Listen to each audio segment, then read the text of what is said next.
À Mayumba, les travaux sur le pont de la Bagno avancent.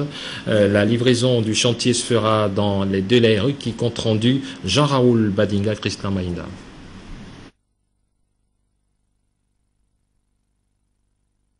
Alara Kumameyon, 63 km, c'est ce linéaire qui a constitué la première étape de la mission de contrôle du projet de réhabilitation des trajets Lalara Kumameyon et Kumameyon au vent dans le Goué-Ivindo, financé par la Banque islamique de développement. Pour cette étape, ce sont 97% du projet estimé à 42 milliards de francs CFA qui ont déjà été réalisés par l'entreprise chinoise CFHEC, avec la construction de 2 ponts pour lesquels restent des essais de chargement.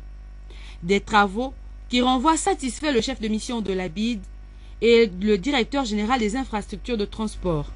Si pour ce premier linéaire tout semble prêt, Kumameyon au vent, deuxième étape de cette mission, là-bas ce sont 51 km confiés à la société Sino-Hydro et financés à hauteur de 40 milliards, retardés pour cause de mauvaise organisation interne. Des travaux qui ont tout de même vu la rectification de plusieurs courbes, la construction de 2 ponts et la réalisation des travaux connexes. Il faut dire que ce projet traduit la volonté du chef de l'État de voir désenclaver les populations de l'intérieur du pays.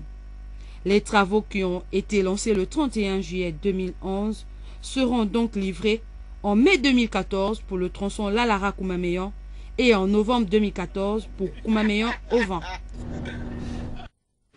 Voilà, donc c'était là l'état d'avancement des travaux de réhabilitation des routes Lalara-Kumameyon, Kumameyon au vent, fruit d'un partenariat entre le Gabon et la Banque islamique de développement. Une délégation de cette institution financière était allée constater les travaux réalisés par les entreprises chinoises. Nous revenons sur cette actualité à Mayumba. Les travaux sur le pont de la Bagno avancent.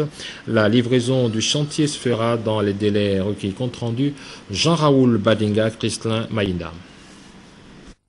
La route du Sud en plein essor.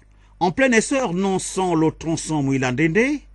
Et si l'axe Ndede-Tchubanga ne rassure pas, il n'en demeure pas moins que la route Tchubanga-Mayumba avance à une vitesse convenable. Et c'est d'ailleurs Sericom Gabon qui est à pied d'œuvre. La route de Tchubanga-Mayumba, nous sommes à 50 km de goudron, à 100% d'assainissement, et il reste encore une plateforme de 40 km à faire avec le goudron.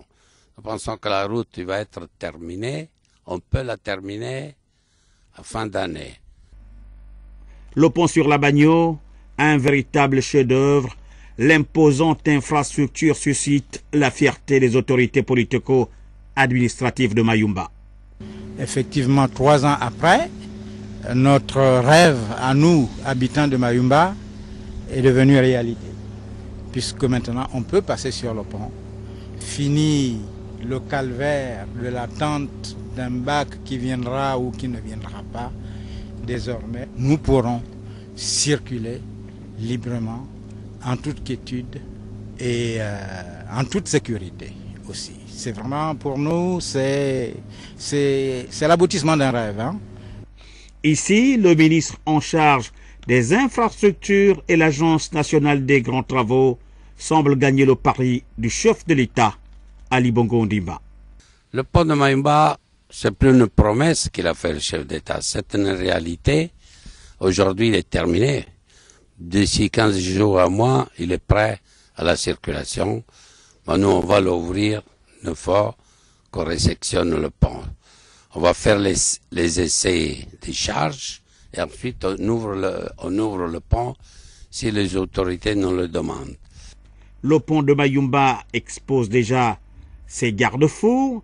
Il relie désormais les 2 rives de la lagune Bagno. Sur la livraison du chantier, les délais seront respectés. L'affirmation est signée Rido Santulo. S'agissant du respect des engagements des 2 parties, ici, c'est sans commentaire.